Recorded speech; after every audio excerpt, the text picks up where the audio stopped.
The mechanism activates most reliably after exposure to superiority. A single image of achievement is enough to trigger the search for its opposite. The mind does not rest until it locates someone further behind. It begins early. Children learn to measure their standing by noticing who receives less attention or fewer rewards. The habit forms before language can name it.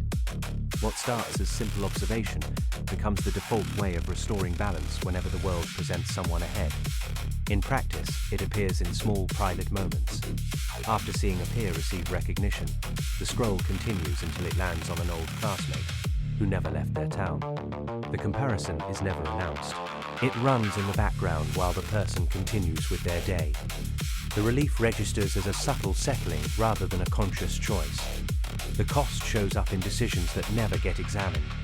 Someone stays in a mediocre situation because the alternative of genuine effort risks placing them among those they currently look down upon. Friendships thin out once the other person improves. The downward reference point loses its usefulness, and the relationship quietly ends. Awareness rarely interrupts the pattern. People who recognize the mechanism still perform the same scan after encountering success. They simply add a layer of commentary about why they are doing it. The commentary does not remove the need.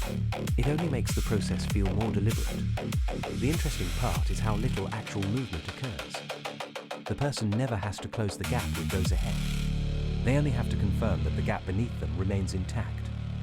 This produces the sensation of progress without any of the friction that real advancement requires. You are already placing someone else in the frame while reading this. That placement protects the pattern from inspection. The same reflex operates across environments.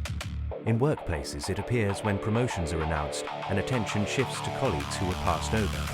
In families, it surfaces during gatherings when one sibling's stability is quietly contrasted with another's repeated failures. The setting changes, but the calculation stays identical. What remains constant is the refusal to look sideways.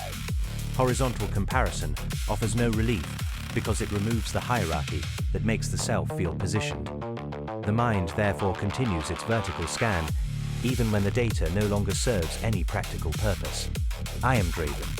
The pattern continues. It always does. Follow if this made you think.